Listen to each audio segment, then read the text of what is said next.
नमस्कार दोस्तों, गार्गी क्लासेस पर आपका स्वागत है। डेट आज की 10 जुलाई 2021 और देख लेते हैं इंडियन एक्सप्रेस के इंपॉर्टेंट न्यूज़ और एक्सप्लेन पेज से इंपॉर्टेंट आर्टिकल जो अभी हम डिस्कस करेंगे। फर्स्ट न्यूज़ है, देखो यहाँ पर व्हाट्सएप ने दिल्ली हाईकोर्ट में कहा है कि हम जो प्रिवेसी पॉलिसीज़ अभी हम फॉलो करने के लिए बोल रहे हैं यूजर्स को, उसके लिए यूजर्स पर कोई प्रेशर नहीं बनाएंगे जब तक कि डेटा प्रोटेक्शन लॉ नहीं आ जाता है। ठीक है, इसी को लेकर के ये पूरा मुद्दा है। इसमें क्या है कि कंपटीशन कमीशन ऑफ इंडिया ने अभी व्हाट्सएप के अगेंस्ट में कुछ प्रोसीडिंग स्टार्ट की थी, प्रोब किया था। तो उसमें क्या निकल के आया कि व्हाट्सएप जो है वो अपने खुद के यूजर्स को एक प्रिवेसी पॉलिसी एग्री करने के लिए बोल रहा है। फिर उसके बाद में वो डेटा यूजर्स का व्हाट्सएप अपनी पेरेंट कंपनी फेसबुक के साथ शेयर करेगी या फिर दूसरी जो कंपनीज है उनके साथ में, जिससे कि वो अपने मार्केटिंग पर्पजेस को अचीव कर सकें।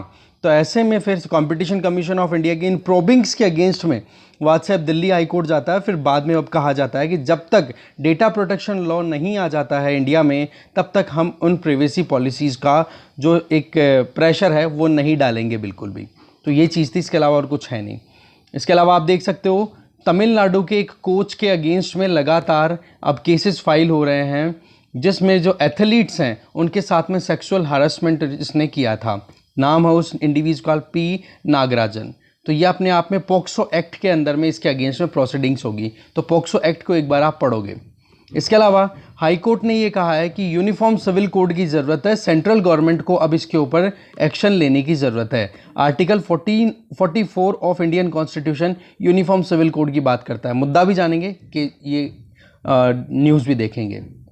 इसके अलावा छत्तीसगढ़ के एक आईपीएस ऑफिसर को ग्राफ्टिंग केस के चलते और सेडिशन चार्जेस के चलते सस्पेंड किया है, जानेंगे पूरे मुद्दे को।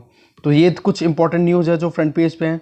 और उस ये रेनफॉल का जो पैटर्न है, इसमें केवल एक चीज़ काम की आ रही है कि रेनफॉल हमने देखा था कि मॉनसून अराइवल तो हो गया था पर कंसिस्टेंसी नहीं रही अभी तक भी। आज 10 जुलाई हो गई, कल की रिपोर्ट है ये, तो 9 जुलाई तक रेनफॉल डेफिसिट देखा गया है, पर्टिकुलरली नॉर्थ वेस्टर्न रीजन में, जहाँ पर आप राजस्थान, पंजाब, हरियाणा या वेस्टर्न यूपी इनकी बात करते हो यहाँ पर, या दिल्ली की बात करते हो, यहाँ पर रेनफॉल बहुत कम रजिस्टर किया गया है। एक तो ये चीज़। दूसरा, इंडिया में 8 जुलाई के लगभग 8 जुलाई एक ऐसी डेट फिक्स की हुई है जिसमें माना जाता है कि पूरा जो मेन लैंड है इंडिया का वो कवर हो जाता है मॉनसून के अंडर में। बस यही चीज़ बताई जा रही है। इसके अलावा लास्ट में एक न्यूज़ राजस्थान की हम डिस्कस करेंगे कि गवर्नमेंट की स्कीम ने जो प्रॉमिस दी है कि जो भी कोविड के चलते बच्चे ऑर्फन हुए हैं उनकी हेल्प की जाएगी। तो मुद्दा क्या है, डिटेल क्या है, स्कीम क्या है, वो सारी डिटेल हम यहाँ से लेंगे। हमारे एक्सटर्नल अफेयर मिनिस्टर अभी रशिया की विजिट पे हैं।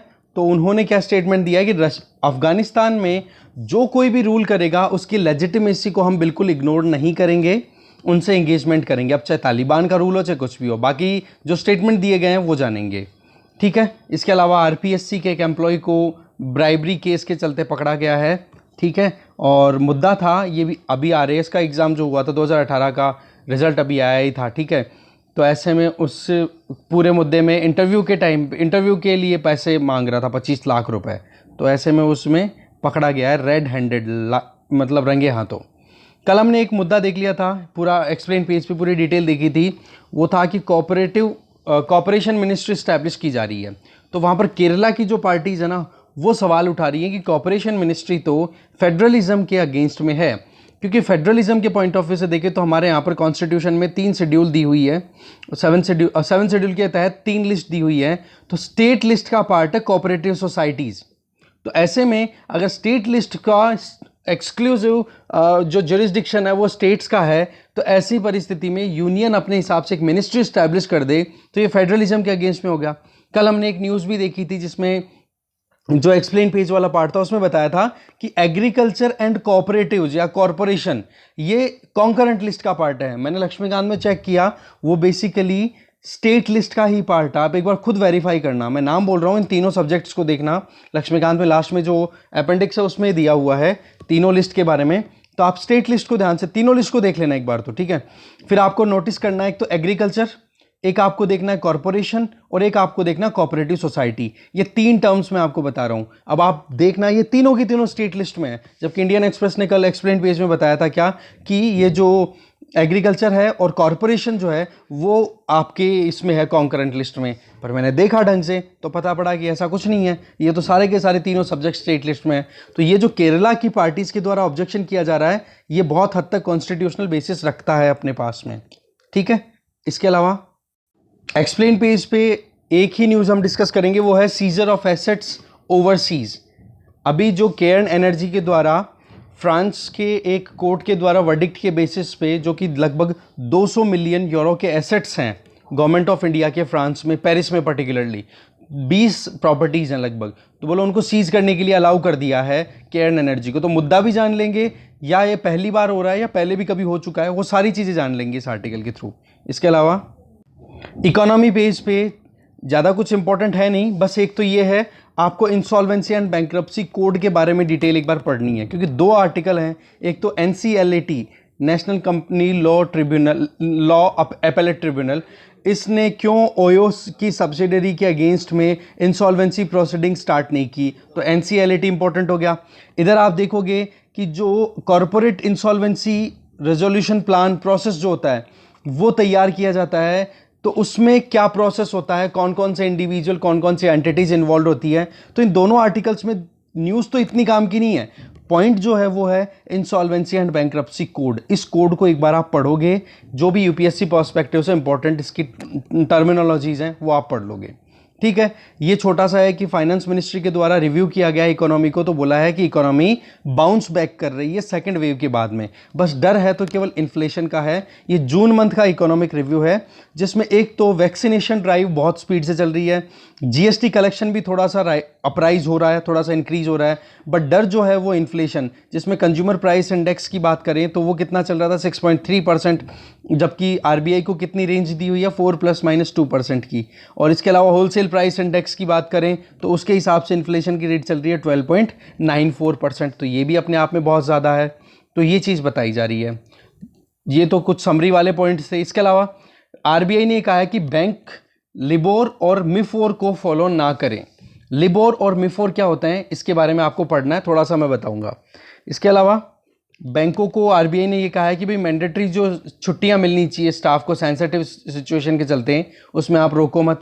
G20 finance ministers, G20 group के बारे में आपको पढ़ना है। उसमें से ये बताया है कि फाइनेंस मिनिस्टर्स की जो वर्चुअल मीटिंग है उसके अंदर एक चीज़ क्लियर है कि ग्लोबल टैक्स जो है, जो ग्लोबल कॉरपोरेशन टैक्स की जो अभी बात चल रही है कि 15% टैक्स हम अप्लाई करेंगे, उसके ऊपर अग्रीमेंट बनने के पूरे चांसेस दिखाई दे रहे हैं। और बाद में देखो ये वर्ल्ड पेज है, वर्ल्ड पेज पे एक बार छोटी सी समरी ले लेंगे, ज़्यादा कुछ इतना खास है नहीं, इसलिए डिटेल में जाने की नौबत नहीं है। और स्पोर्ट्स पेज पे भी कोई इंपॉर्टेंट न्यूज़ नहीं है। अब देख लेते हैं जो भी हमारे पास 2-4 इंपॉर्टेंट आर्टिकल्स हैं उनको डिटेल में। सबसे पहली न्यूज़ है फ्रंट पेज से कि हाई कोर्ट ने कहा है कि यूनिफॉर्म सिविल कोड के बारे में सेंटर को अब देखना चाहिए और एक्शन लेने की ज़रूरत है। मुद्दा ये है कि आज के टाइम पे इंटर रिलीजन इंटरफेथ मैरिजेज है बहुत हो रही हैं, तो आप किस पर्टिकुलर पर्सनल लॉज के बेसिस पे आप कोई भी डाइवोर्स का या फिर मैरिज का जो प्रोसेस है उसको कंप्लीट करोगे। तो ऐसे में जो डिफरेंट कम्युनिटीज़, डिफरेंट ट्राइब्स के लोग, डिफरेंट कास्ट, डिफरेंट रिलीजन के लोग वो अगर शादी करते हैं तो उनमें उनको बहुत सारे इश्यूज़ में स्ट्रगल करनी पड़ती है कि कौन से उनके ऊपर पर्सनल लॉज अप्लाई होंगे।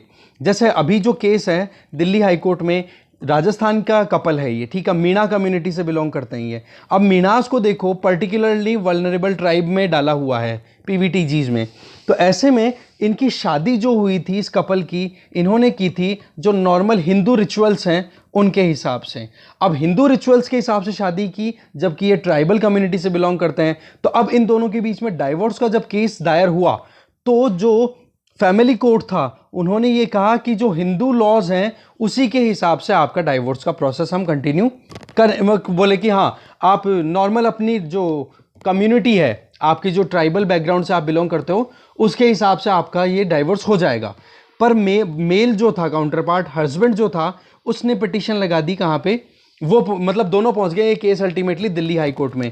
और वहाँ पर मुद्दा ये हो गया कि आप मीणाज हो आप ट्राइबल कम्युनिटी से बिलोंग करते हो? जी बिल्कुल करते हैं। दूसरी तरफ आपने शादी की हिंदू प्रोसेस के बेसिस पे, हिंदू जो तरीका होता है, बोला हाँ इस तरीके से, तो बोला आप हिंदू जो स्पेशल मैरिज एक्ट है उसके एम्बिट में आने लग गए हो। अब आपका जो भी प्रोसेस होगा डाइवोर्स का या जो भी आपका जो एसोसिएशन था वो भी हिंदू बेसिस पे हुआ था, तो ऐसे में अब आपका सेपरेशन भी हिंदू बेसिस पे ही होगा। जबकि वो जो लड़की है वो ये डिमांड कर रही थी कि भाई हमें तो ट्राइबल जो प्रोविज़न दिए हुए हैं जिसमें कि हिंदू जो एक्ट है, हिंदू स्पेशल मैरिज एक्ट है ना, उस एक्ट में एक पर्टिकुलर सेक्शन दिया हुआ है, वो मैं आपको बताता हूँ कि उस सेक्शन के तहत हम लोगों को ये जो हिंदू स्पेशल मैरिज एक्ट है, हिंदू मैरिज एक्ट ऑफ 1955 बोलो, उसमें से छूट मिलती है क्योंकि हम मीणा कम्युनिटी से बिलोंग करते हैं, पर्टिकुलरली वल्नरेबल ट्राइबल ग्रुप से बिलोंग करते हैं।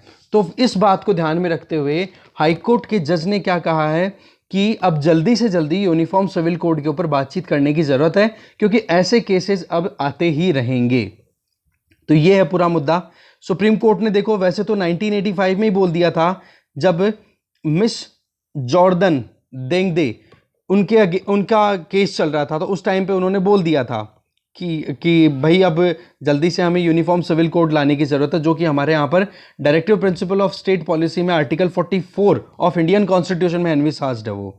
ठीक है, इसके अलावा मीनास को हमने बता दिया नोटिफाइड शेड्यूल्ड ट्राइब में है, मैंने पर्टिकुलरली वल्नरेबल बोल दिया, इसको नोटिफाइड शेड्यूल्ड ट्राइब बोलना, सॉरी वो थोड़ा सा करेक्शन। ठीक है, शेड्यूल्ड ट्राइब्स इन राजस्थान में ये नोटिफाइड है। ठीक है, तो ऐसे में इनका एक्सक्लूजन हो जाता है हिंदू एक्ट के तहत, जो हिंदू मैरिज एक्ट है उसमें सेक्शन 2 सब क्लॉज 2 उसके तहत इनको एक्सक्लूजन मिल जाता है।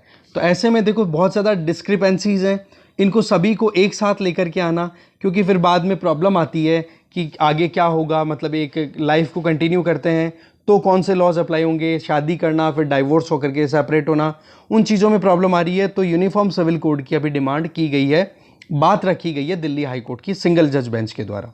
ये था पूरा मुद्दा। ठीक है, तो ये जरूर ध्यान रखें, मीणा कम्युनिटी क्या है, notified tribe in Rajasthan, scheduled tribe in Rajasthan है ये। ठीक है, और राजस्थान में शेड्यूल 5 जो लगती है ना, शेड्यूल 5, शेड्यूल 6 तो आपको पता ही है कि जो ATM मशीन, मतलब सिंपल सा असम, मेघालय, त्रिपुरा, मिजोरम, इन 4 स्टेट्स में अप्लाई होती है शेड्यूल 6 तो, और बाकी बचे हुए जितने भी ट्राइबल एरिया हैं, ठीक है, उनके ऊपर आप शेड्यूल 5 शेड्यूल एरिया डिक्लेयर करके करते हो। तो शेड्यूल 5 में राजस्थान भी आता है, राजस्थान में मीणा कम्युनिटी आ गई यहाँ पे शेड्यूल ट्राइब में, नोटिफाइड शेड्यूल ट्राइब में। ठीक है, चलते हैं दूसरी न्यूज़ पे।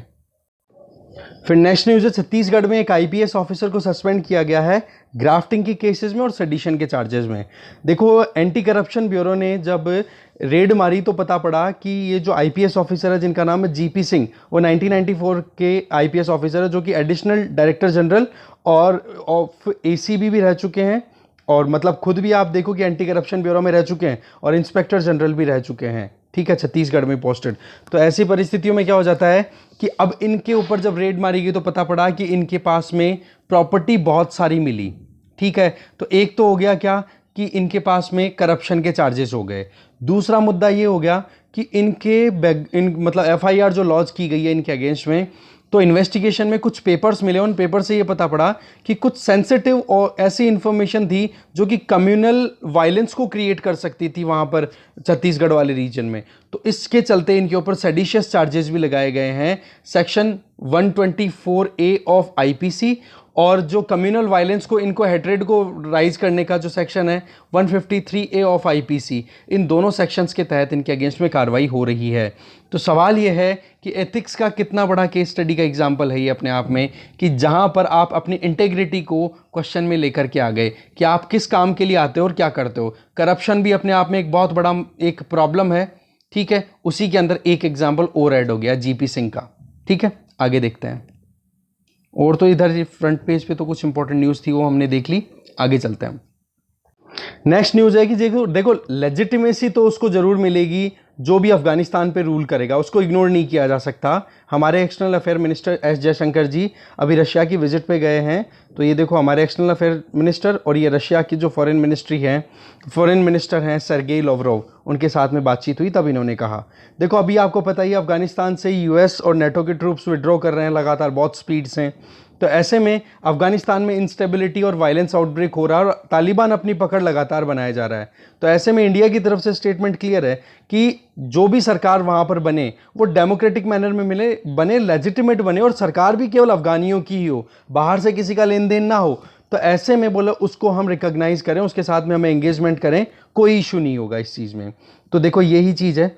सितंबर 11 से पहले पहले अफगानिस्तान को विड्रॉ कर रही है वेस्टर्न ट्रूप्स और यूएस की ट्रूप्स, यूएस और नेटो की ट्रूप्स विड्रॉ करना शुरू कर चुकी हैं। 30 साल में लगभग यूएसए ने बहुत हद तक वहाँ की पॉलिटिक्स को या जो भी डेमोग्राफी थी उसके चेंज करने की कोशिश की, पर फिर भी तालिबान और ज़्यादा स्ट्रॉन्गर होकर के इमर्ज होकर के आया। इंडिया भी देखो अफगानिस्तान में बहुत इंपॉर्टेंट रोल प्ले कर चुका है डेवलपमेंट में। लगभग $3 बिलियन का इन्वेस्टमेंट इंडिया का है वहाँ पर, जिसमें से आप देखो वहाँ की पार्लियामेंट हो गई, सलमा डैम हो गया, या फिर लगभग 550 कम्युनिटी डेवलपमेंट प्रोजेक्ट्स में पार्टिसिपेट किया इंडिया ने 34 प्रोविंसेज में जो अफगानिस्तान में है वहाँ पे। ठीक है, ये चीज़ें यहाँ पे बताई जा रही है। और तो बाकी ये चीज़ें कि कैसे भी करके हम अपनी एंगेजमेंट को ख़त्म नहीं करेंगे। ठीक है, ये आरपीएससी वाली न्यूज़ मैं आपको बता ही चुका हूँ पहले ही, इतना काम का नहीं है। आगे देखते हैं। ये भी आप एथिक्स वाले केस के अंदर डाल सकते हो कि इंटरव्यू, कि आप आरएएस बना रहे हो। सवाल देखो यहाँ पर कितना बड़ा आ गया कि आप एक एडमिनिस्ट्रेटिव ऑफिसर को अपॉइंट कर रहे हो, उसकी इंटरव्यू ले रहे हो और उसी बंदे से आप मांग रहे हो कि भाई आप हमें 25 लाख रुपए दो, 30 लाख रुपए दो, फिर उसके बाद में आपकी सीट एकदम क्लियर है। तो वो बंदा तो फिर बाद में अगर मान लो कोई बहुत गरीब परिवार का बच्चा है, वो तैयारी कर रहा है अच्छे से अपनी मेहनत से, उसने मेंस तो पास कर ली, अब मेंस के बाद में जब इंटरव्यू में पहुंचा तो इंटरव्यू में फिर उससे पैसे की मांग की जाती है, तो वो बंदा कैसे जैसे जुगाड़ करके 25-30 लाख रुपए लाके भी दे देगा। फिर उस बंदे के ऊपर क्या प्रेशर रहेगा कि अब मुझे 25-30 लाख रुपए जो मैंने मार्केट से उधार लिए थे वो मुझे लौटाने भी हैं, और उसकी सैलरी शुरुआत में क्या होती है जी 50,000 60,000 रुपए, तो खुद की ज़रूरतें ही पूरी नहीं होती इतने में, तो फिर वो क्या करेगा, करप्शन करना शुरू कर देगा। तो आपने सिस्टम के अंदर इतना बुरा हाल कर रखा है पहले से ही कि जिस दिन कोई भी एंटर हो रहा है इस एडमिनिस्ट्रेटिव ब्यूरोक्रेसी में, उस दिन से ही उस बंदे के ऊपर सवाल खड़े होने शुरू हो गए, और उस दिन से वो अपने आप को बचाने की कोशिश भी करे तो बचेगा कहां से फिर वो। ऐसा माहौल अगर बना करके रखा जाएगा तो। और ये स्टेट पीएससीज के हाल ऐसे ही हैं। और देखो यूपीएससी पे भी कल परसों में एक इंटरव्यू देख रहा था, उसके अंदर भी ऐसे सवाल उठाए जाने लग गए हैं कि यूपीएससी में भी बहुत धांधलेबाजी होने लग गई है, पर वो रियलिटी नहीं है। यूपीएससी का आप दिमाग ज़्यादा वो नहीं है, पर स्टेट पीएससीज में ये बहुत ही चीज़ जो है ये बार बार निकल के आती है। और ये लेटेस्ट एग्जांपल आप देख लो, सज्जन सिंह गुर्जर है राजस्थान पब्लिक सर्विस कमीशन का, ऐसे ही मध्य प्रदेश, ऐसे यूपी, ये बहुत सारे केसेस आते रहते हैं। ठीक है, आगे चलते हैं। नेक्स्ट न्यूज़ है सीजर ऑफ एसेट्स ओवरसीज, कि अगर कोई भी देश के एसेट, जैसे इंडिया के एसेट आउट ऑफ इंडिया जितने भी हैं उनको सीज करना, और कौन करने की कोशिश करना है, केयर्न एनर्जी। तो ब्रिटेन की केयर्न एनर्जी पीएलसी को देखो एक ऑर्डर मिल गया है, जिसमें फ्रांस के कोर्ट ने ये कह दिया है कि इंडिया की गवर्नमेंट के लगभग 20 ऐसे एसेट्स हैं जो कि पेरिस में लोकेटेड हैं, और उनकी वैल्यूएशन अगर लगाएं तो लगभग 20 मिलियन यूरो का उनका वैल्यूएशन आता है। तो ब्रिटेन की केयर्न एनर्जी को अलाउ कर दिया कि आप उनको सीज कर सकते हो। तो ऐसे में एक तो केयर्न एनर्जी के साथ में डिस्प्यूट क्या चल रहा है वो आपको पता होना ज़रूरी है, वो ये कि जो इंटरनेशनल आर्बिट्रेशन कोर्ट, ठीक है, जो जहाँ पर केयर्न एनर्जी ने गवर्नमेंट ऑफ इंडिया के खिलाफ में केस रजिस्टर कराया था। आर्बिट्रेशन का मतलब होता है मध्यस्थता। दो पार्टीज, यहाँ पर एक पार्टी है केयर्न एनर्जी और दूसरी पार्टी है गवर्नमेंट ऑफ इंडिया। इन दोनों के बीच में कुछ कॉमर्शियल इश्यूज हैं, उनको लेकर के जो सेटलमेंट करवाने वाली तीसरी पार्टी होगी वो आर्बिट्रेटर होता है। और आर्बिट्रेटर कौन होता है, इसके अंदर एक काम तो ये होता है कि दोनों के बीच की दोनों की फैक्ट सुन ली जाए, फैक्ट सुनने के बाद में जिसका वेटेज ज़्यादा लगे उसके हिसाब से एडजस्टमेंट करा दिया जाए, सेटलमेंट करा दिया जाए। पहला तो ये। दूसरा, अगर सेटलमेंट प्रॉपर्ली नहीं होता है तो फिर बाद में लिटिगेशन लगने शुरू होते हैं, केस चलना शुरू होता है, और केस में फिर एविडेंस बेसिस पे फिर बाद में वर्डिक्ट सुनाया जाता है। तो ऐसे में नेदरलैंड्स में द हैग बेस्ड जो आर्बिट्रेशन कोर्ट था, उन्होंने गवर्नमेंट ऑफ इंडिया को ये कहा कि केयर्न एनर्जी के साथ में जो कुछ भी आपके देश में हुआ है वो क्या हुआ है हम देखेंगे, बाकी आपको पता हो तो बहुत अच्छी बात है। तो उसके हर्जाने के बदले में उसके हर्जाने को भरने के लिए आपको केयर्न एनर्जी को 1.2 बिलियन डॉलर रुपया है, अमाउंट है, वो देना होगा। पर गवर्नमेंट ऑफ इंडिया ने क्यों नहीं दिया, नहीं मना कर दिया, या फिर ये कहा कि अभी नहीं देंगे। इसके पीछे वजह क्या है कि गवर्नमेंट ऑफ इंडिया ने वो आर्बिट्रेशन का जो वर्डिक्ट है उसको चैलेंज किया, उसके अगेंस्ट में अपील किया है वहीं नेदरलैंड्स में। ठीक है, तो ये है पूरा मुद्दा। अब केयर्न एनर्जी क्या केस जीत गई, $1.2 बिलियन का आर्बिट्रेशन लेने के लिए बिल्कुल राइटफुल है, पर वहाँ पर गवर्नमेंट ऑफ इंडिया ने पैसा नहीं दिया, तो ऐसे में फिर केयर्न एनर्जी ने और ऑप्शंस भी एक्सप्लोर करने शुरू कर दिए, जिन ऑप्शंस में से एक था न्यूयॉर्क में केसेस लगाना। मतलब जहां जहां पर भी गवर्नमेंट ऑफ इंडिया के एसेट्स थे वहां वहां पर गवर्नमेंट ऑफ इंडिया के अगेंस्ट में केसेस लगाने शुरू कर दिए। ठीक है, अब देखो डिस्प्यूट क्या है वो जान लेते हैं। Cairn energy UK based company है और गवर्नमेंट ऑफ इंडिया और यूके की सरकार के बीच में एक ऑलरेडी एग्रीमेंट होया हुआ है। तो यूके और इंडिया के बीच में एक बायलैटरल इन्वेस्टमेंट ट्रीटी हुई थी, जिसके तहत जो भी फेयर एंड इक्विटेबल ट्रीटमेंट जो प्रोवाइड करना था, ठीक है, यूके की कंपनी को, तो उस चीज़ को वायलेशन में देखा गया। होता क्या है कि 2012 में बजट के साथ में एक फाइनेंस बिल इंट्रोड्यूस होता है। उस फाइनेंस बिल में रेट्रोस्पेक्टिव टैक्सेशन का प्रोविज़न डाल दिया जाता है। और हमारे यहाँ पर सिविल जो भी केसेस होते हैं, सिविल जो भी लॉज होते हैं, उनको रेट्रोस्पेक्टिवली अप्लाई किया जा सकता है। रेट्रोस्पेक्टिव का मतलब हो गया कि आज की डेट में अगर आप कानून बनाते हो और बोल देते हो कि पिछले 5 सालों से लागू है ये कानून, ठीक है, तो ऐसे में 2012 में रेट्रोस्पेक्टिव टैक्स की डिमांड की जाती है, जो कि टारगेट तो किया गया था 1962 में नॉन इंडियन कंपनीज और इंडियन कंपनीज के बीच में इंडिया के अंदर जो एसेट्स हैं उनके लिए लेन देन से संबंधित था। कि हाँ जी, एक कंपनी है ए जो कि इंडिया में ऑपरेट कर रही है पर वो बाहर की है, ठीक है, नॉन इंडियन कंपनी है, और दूसरी कंपनी है बी जो कि इंडिया की है और वो इंडिया में ही काम कर रही है, और इस ए के पास में कोई ऐसे एसेट्स हैं जिन एसेट्स को ये ए जो है वो बी को ट्रांसफ़र करना चाह रहा है। तो ऐसे में क्या हो जाएगा, ये एक वेल्थ ट्रांसफ़र हो गया। अब इसके ऊपर क्या टैक्सेशन के प्रोविज़न थे नहीं, तो 2012 में क्या कर दिया, ये अमेंडमेंट लाया गया फाइनेंस बिल के तहत। ये प्रोविज़न कर दिए गए कि चाहे 1962 में आपने कोई ट्रांजैक्शन किए होंगे, आपको उसके लिए टैक्स देना पड़ेगा, डेट चाहे आज की 2012 ही क्यों ना हो। तो सेम चीज़ देखो 2006 में केयर्न एनर्जी ने भी की थी। केयर्न एनर्जी अपने वहाँ पर ऑपरेट कर रही थी केयर्न इंडिया होल्डिंग के नाम से। फिर केयर्न एनर्जी ने अपने सारे एसेट्स को कंसोलिडेट करने के लिए केयर्न इंडिया लिमिटेड नाम से एक कंपनी स्टैब्लिश की, और वो सारे जो एसेट्स थे इंडिया में उन सबको केयर्न इंडिया लिमिटेड में ट्रांसफ़र कर दिया। तो केयर्न इंडिया लिमिटेड क्या हो गई, अब ये इंडियन कंपनी हो गई। अब इस इंडियन कंपनी और इस नॉन इंडियन कंपनी के बीच में जो ट्रांजैक्शन था उसको लेकर के ये टैक्सेशन लगाया गया, और वो टैक्सेशन था लगभग 6,000 करोड़ रुपए। अब इस 6,000 करोड़ रुपए को लेकर के और फिर बाद में केयर्न एनर्जी ने ऑब्जेक्शन किया कि ये तो हमारे साथ में जो यूके के साथ में बायलैटरल ट्रीटी है उसका वायलेशन है। फिर उसके बाद में देखो सुप्रीम कोर्ट ने भी ये कहा था। वोडाफोन का केस भी था एक, ठीक है, वोडाफोन जो कि अपना बेस बना चुकी थी उस टाइम पे नेदरलैंड्स में, तो नेदरलैंड्स के साथ में भी हमारी बायलैटरल ट्रीटी है। तो उस टाइम पे वोडाफोन केस में सुप्रीम कोर्ट ने बोल दिया कि आप रेट्रोस्पेक्टिव टैक्सेशन नहीं लगा सकते, नहीं तो फिर क्या हो जाएगा, आप पे एक तरीके से जो इक्वालिटी वाला ट्रीटमेंट है उसको वायलेट कर दोगे। साथ में आपने ट्रीटी जो कर रखी है दूसरे कंट्रीज़ के साथ में, उसको आप वायलेट नहीं कर सकते हो। तो वोडाफोन वाला केस ऑलरेडी था सुप्रीम कोर्ट का, पर यहां पर केयर्न एनर्जी के अगेंस्ट में जो केस था ये भी कहीं ना कहीं लगातार चलता रहा, और इस चीज़ को लेकर के केयर्न एनर्जी पहुंच गई फिर दूसरे ऑप्शंस को एक्सप्लोर करने के लिए कि बोला इंडिया में तो ये काम नहीं बनेगा। सुबह हमने देखा था, आपको ध्यान हो तो एक आर्टिकल डिस्कस किया था जिसमें आर्बिट्रेशन से संबंधित ही बहुत सारी चीज़ें थी। एक कमेंट भी आया था, सर समझ में नहीं आया आर्बिट्रेशन का मतलब। अगर आपको समझ में आ गया तो वहाँ पर 2 चीज़ें निकल के आ रही थी। एक तो कॉस्टिंग बहुत ज़्यादा आ रही है इंडिया में आर्बिट्रेशन करवाने में, कि हाँ मध्यस्थता करवा करके मैटर को सेटल आउट करना, कि हाँ कैसे भी करके सेटल डाउन कर दो। दूसरा मुद्दा क्या हो जाता है, लिटिगेशन में टाइम बहुत ज़्यादा होता है, टाइम कंज्यूमिंग बहुत ज़्यादा होता है, जल्दी से वर्डिक्ट नहीं आता।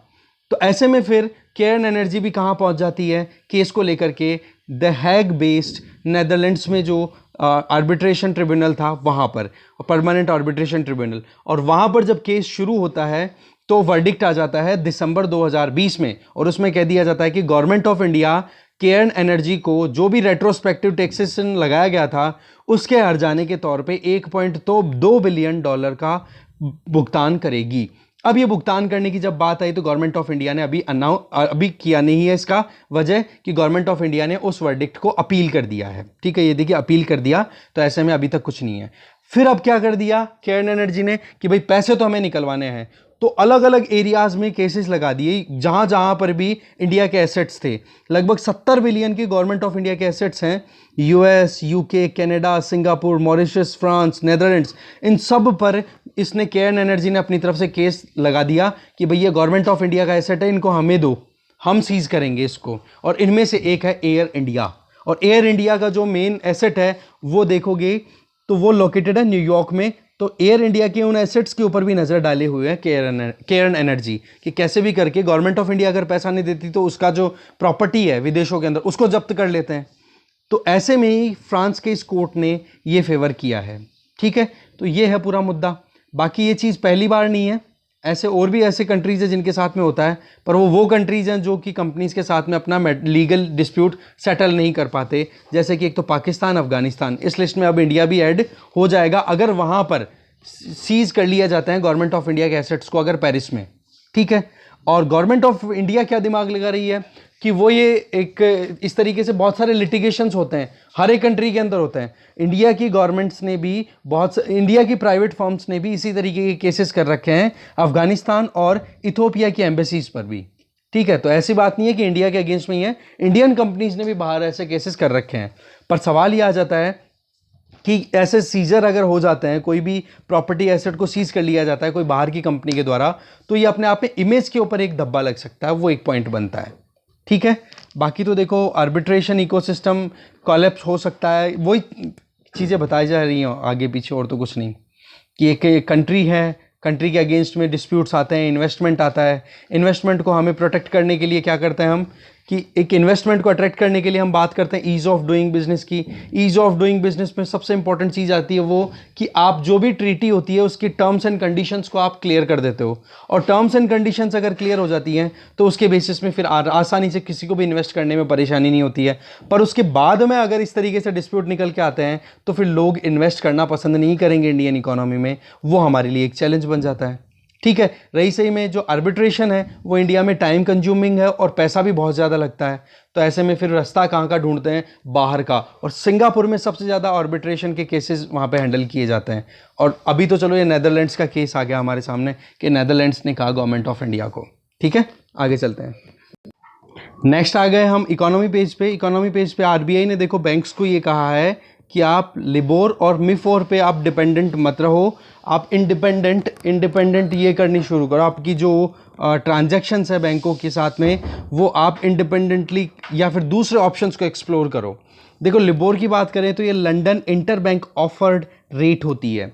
इसमें एक सिंपल सा तरीका है कि इंटरनेशनल मार्केट से कोई भी बैंक, है ना, इंटरनेशनल मार्केट से कोई भी बैंक एक कंट्री से अपने यहाँ पर कुछ उधार लेकर के आता है। ठीक है, तो वहाँ पर ये बेंचमार्क रेट्स होती हैं जिनके बेसिस पे इंटरेस्ट रेट पे की जाती है। कि मान लो कि ये लंदन बेस्ड हो गया, लंदन की रैंकिंग होती है। अब इसमें क्या हो गया कि इंटरनेशनल मार्केट में ये जो स्टैंडर्ड्स फिक्स किए जाते हैं कि उसमें इकोनॉमीज़ का क्या स्टैंडर्ड है, या फिर आप रुपए का डॉलर के साथ में देखते हो तो ये देखा जाता है कि रुपए के कंपैरिजन में डॉलर कितना स्ट्रांग है, वो सारी चीज़ें देख करके फिर बाद में फिक्स की जाती है इंटरेस्ट रेट। तो ऐसे में इंटरनेशनल मार्केट्स में सिमिलरली मिफोर क्या होता है, Mumbai inter bank forward outright rates. इसका मतलब हो गया कि लोन तो आज आप ले रहे हो जिसमें कि मुंबई इंटर बैंक, मतलब कि मुंबई में जो स्टैंडर्ड्स हैं, जैसे इंडिया की जो लेन देन है इंटरनेशनल मार्केट में, इंडिया की करेंसी की वैल्यू क्या है, उसके हिसाब से जो कैलकुलेशन की जा रही है, तो ये रेफरेंस रेट्स होती है जिनके बेसिस पे इंटरनेशनली लोन शॉर्ट टर्म के लिए लिया दिया जाता है। ठीक है, और डिटेल के लिए अब देखो लिबोर, मिबोर और मिफोर को आपको पढ़ना है। मिफोर और मिबोर में डिफरेंस क्या है कि मिफोर में आप बात करते हो फॉरवर्ड का मतलब कि आप लोन लेने वाले हो आज के 6 महीने बाद में या 3 महीने बाद में, पर आज ही आपने इंटरेस्ट रेट्स फिक्स कर दी कि हाँ जी इतने इंटरेस्ट रेट के ऊपर हम उधार लेंगे। समझ गए? तो इन दोनों के लिए बेसिकली आरबीआई ने बैंकों को मना किया है कि आप इन दोनों को रेफरेंस रेट मत रखो, क्योंकि अभी बहुत ज़्यादा वॉलेटिलिटी है, चेंजेस बहुत सारे आ रहे हैं। तो ऐसे में इनके बजाय आप कोई दूसरा ऑल्टरनेटिव रेफरेंस रेट निकाल करके लेके आओ जो आसानी से आपके लिए कैलकुलेबल और जिसके ऊपर आप रिलाई कर सको। क्योंकि मिफोर आप कहोगे कि सर मुंबई तो ये Mumbai interbank forward outright rate है, ये तो इंडिया की है, इस रेट पे भी लिया जा सकता है, इसके द्वारा जो स्टैंडर्ड फिक्स किए गए उसके बेसिस पे भी हम लेन देन कर सकते हैं। इंटरनेशनली बैंक्स हमारे जो हैं वो उधार ले सकते हैं दूसरे बैंकों से, आउट ऑफ इंडिया के से। तो पर उसके लिए क्या प्रॉब्लम है, मिफोर जो है ना वो लिबोर पे बेस्ड है। अब लिबोर जो है वो पहले से ही वॉलेटाइल है, ठीक है। और ऐसी ही आज सबसे बड़ी प्रॉब्लम क्या हो रही है कि ये जो लिबोर जो है वो ज़्यादा इंटरनेशनल मार्केट में रेलेवेंट रही नहीं है। इसके पीछे बहुत सारी वजह हैं, जिनमें से एक तो क्या है, यूके का एग्जिट कर जाना। एक तो इंटरनेशनल मार्केट में वॉलेटिलिटी को लेकर के जो पाउंड स्टर्लिंग है फिर से इमर्ज होकर के अपने आप में बन रहा है। तो ऐसे में यूरो जोन में पहले यूके था, अब उसका बाहर निकल जाना, वो सारी सिचुएशन बैंकिंग के ऊपर भी असर डालती हैं। ठीक है, तो ऐसे में लिबोर, मिफोर और आपको पढ़ना है मिबोर, ये 3 बैंकिंग रेट्स हैं इंटरनेशनल मार्केट में शॉर्ट टर्म के लिए, हमारे लिए इंपॉर्टेंट है, एक बार जरूर देखोगे इनको। इसके अलावा G20 फाइनेंस चीफ्स ने मिलकर बोल दिया है कि ग्लोबल टैक्स जो है 15% जो ग्लोबल कॉर्पोरेट टैक्स फिक्स करना, जिनमें मेनली ये वो कंपनियां जैसे अमेजोन, गूगल, ये जो बड़ी मल्टीनेशनल कंपनीज हैं, बोले इनके ऊपर लगाम लगानी, इनके ऊपर टैक्सेशन लगाना बहुत ज़रूरी है। तो इसी के लिए बातचीत होने वाली है। ठीक है, तो हमारी फाइनेंस मिनिस्टर निर्मला सीतारमन जी ने फ्राइडे को बातचीत हुई, होने वाली क्या हुई, और पार्टिसिपेट भी किया उन्होंने वर्चुअली G20 के high level tax symposium on tax policy and climate change पे बातचीत हुई। तो भी ये बोला गया कि हम एग्री करते हैं, ड्राफ्ट रेडी है। अब देखो डिस्कशन और होंगे, WTO में भी मुद्दा उठेगा, उस पर बातचीत होगी, फिर जाकर के ये फाइनलाइज होगा। तो शुरुआत कम से कम हो गई है, क्योंकि ये कंपनियां क्या करती है आपको पता है कि अपना ऑफिस तो देखो टैक्स हेवंस में खोल लेती है, जहां पर टैक्स इनको कम देना पड़े, और टैक्स कम देने के बाद में फिर ये अपने काम के लिए यहाँ से मतलब बड़े दूसरे देशों के अंदर काम करना शुरू कर देती है, और फिर वहाँ से पैसा कमा करके और टैक्स हेवंस में लेके आ जाती हैं। तो वहाँ पे जहाँ पैसा कमाया, जैसे इंडिया में पैसा कमाती है अमेजोन, गूगल, पर वो टैक्स देती है कहाँ पर, ले जा करके आयरलैंड में, जहाँ पर बहुत कम टैक्स है। तो ऐसे में खुद के पैसे बचाने में लगी हैं ये कंपनियाँ, और इसका घाटा क्या होता है बड़ी इकोनॉमीज़ को। और देखो यहाँ पर USA में भी जो बाइडन ने क्या अभी सिग्नल दिए हैं कि भाई अब एंटी कॉम्पिटिटिव बिहेवियर जो भी है, मार्केट फोर्सेस या मार्केट में जो एक काम करने का तरीका जो होना चाहिए, उसके अगेंस्ट में अगर कोई भी कंपनी काम करती मिलेगी, चाहे वो एग्रीकल्चर में हो या ड्रग में हो, चाहे लेबर मार्केट में काम करती हो, उन सबको उसके लिए अकाउंटेबल ठहराया जाएगा, उनके अगेंस्ट में एक्शन लिए जाएंगे। तो देखो कंपटीशन को मेंटेन रखना ये बहुत ज़्यादा ज़रूरी हो जाता है। आगे चलते हैं, वर्ल्ड पेज पे देखो, बांग्लादेश में एक फैक्ट्री में आग लगने के चलते 52 जनों की डेथ हो गई। ये डिजास्टर मैनेजमेंट में आपके बहुत मतलब एक अपने आप में जो इंटरनेशनल लेबर ऑर्गेनाइजेशन है वो इनकी वेलफेयर के लिए भी काम करने की बात कर रहा है। खैर पॉइंट हमारे लिए जो इंपॉर्टेंट है that is international labour organisation, ILO, इसके बारे में पढ़ना है। ये आपको पता होना चाहिए कि यूनाइटेड नेशन ऑर्गेनाइजेशन से भी पहले की स्टैब्लिश्ड UN एंटिटी है, क्योंकि शुरू हो गई थी लीग ऑफ नेशन, जो फर्स्ट वर्ल्ड वॉर के बाद में पहली एंटिटी स्टैब्लिश हुई थी ना, इंटरनेशनल कमेटी के लिए साथ में इंटरनेशनल कम्युनिटी साथ में आई थी फर्स्ट वर्ल्ड वॉर के बाद में, तब लीग ऑफ नेशन स्टैब्लिश हुआ था, और उसी का पार्ट था ILO। 1918 में स्टैब्लिश हो गया था ये। फिर उसके बाद में लीग ऑफ नेशन तो देखो खत्म हो गया था सेकेंड वर्ल्ड वॉर के बाद में, बट ILO कंटिन्यू कर रहा है अभी तक भी। ठीक है, तो इसके बारे में ILO इंटरनेशनल लेबर ऑर्गेनाइजेशन के बारे में जरूर पढ़ोगे, कुछ फैक्चुअल चीज़ें और निकाल के लेके आना। ठीक है, और बाकी देखो कोविड अभी जा नहीं रहा है, जाने का चांस ही नहीं दिख रहा, पता नहीं दूर दूर तक। बहुत सारे जो एशियन कंट्रीज जैसे थाईलैंड, साउथ कोरिया, वियतनाम, यहाँ पर भी लॉकडाउन लगाने शुरू कर दिए गए हैं। ठीक है, USA में जिन स्टूडेंट्स ने और टीचर्स ने वैक्सीनेशन ले लिया, बोले उनको मास्क लगाने की ज़रूरत नहीं है, ये बात वहाँ पर दे दी गई है। और तालिबान अपनी तरफ से बोल रहा है कि हमने 85% तक अफगानिस्तान की टेरिटरी पे अपनी पकड़ बना ली है, तो ऐसे में हम ज़्यादा पावरफुल है, हमारी लेजिटिमेसी ज़्यादा बनती है। और सरकार बोलती है कि बिल्कुल नहीं, ऐसा कुछ नहीं है, तालिबान झूठ बोल रहा है। अब आपको पता ही है कि अफगानिस्तान एक वॉरलॉर्ड कंट्री है, वजह कि वहाँ पर अब USA की ट्रूप्स और NATO ट्रूप्स विड्रॉ करी रही हैं, वो चीज़ें बताई जा रही हैं। इसके अलावा USA ने 14 और चाइनीज़ कंपनियों को इकोनॉमिक ब्लैकलिस्ट में डाल दिया है। वजह शिनजियांग रीजन में जो उइगुर मुस्लिम्स हैं, या जो उइगुर मुस्लिम्स के अलावा कजाक्स या दूसरे अदर मुस्लिम माइनॉरिटी ग्रुप के लोग हैं, उनके साथ में जो उनके जो ह्यूमन राइट्स का वायलेशन होता है उसको लेकर के। ठीक है, और तो देखो इतना कुछ काम का है नहीं। स्पोर्ट्स में देखो नेमार, अर्जेंटीना, मेसी, ब्राज़ील और अर्जेंटीना के बीच में कंपटीशन। श्रीलंका में श्रीलंकन प्लेयर्स हैं, क्रिकेट प्लेयर्स, उनमें केसेज आने लग गए हैं बहुत सारे, तो ऐसे में पोस्टपोन कर दिया इंडिया श्रीलंका की जो बायलैटरल सीरीज़ थी उसको। एक बार 18 जुलाई से अब मैचेस शुरू होंगे। और आपको ये भी न्यूज़ पता होगी कि कोविड-19 के चलते इंग्लैंड में भी इंग्लैंड की टीम पूरी 7 जने कोविड पॉजिटिव आए थे, तो नई टीम उतारनी पड़ी पाकिस्तान के खिलाफ। ओके, ये सारी चीज़ें हैं। नोवाक जोकोविच, ये देखो एडवांस करके अब विंबलडन फाइनल में पहुंच गए हैं। वहाँ पर जो है अभी कंप्लीट होगा, फाइनल जो भी होगा फिर वो इंपॉर्टेंट न्यूज़ बन जाएगी हमारे लिए कि कौन जीता भाई विंबलडन ग्रैंड स्लैम। तो इस तरीके से डिस्कशन में देखो इतना ही था। न्यूज़पेपर सुबह मिल जाएगा, और कोई कंटेंट आपको मिसिंग लग रहा हो या फिर कोई चीज़ समझ में नहीं आ रही हो तो थोड़ा सा अगर आपसे खुद मेहनत कर लोगे तो कोई इशू नहीं आएगा, ठीक है। क्योंकि एक साथ इतना सारा करना, रोज़ एक जैसा माइंडसेट नहीं रह पाता, समझते होंगे आप भी। खैर चलिए, जितना था उतना हमने डिस्कस किया। अब कल न्यूज़ ही मिलेगी, कल संडे है, ठीक है। Thank you.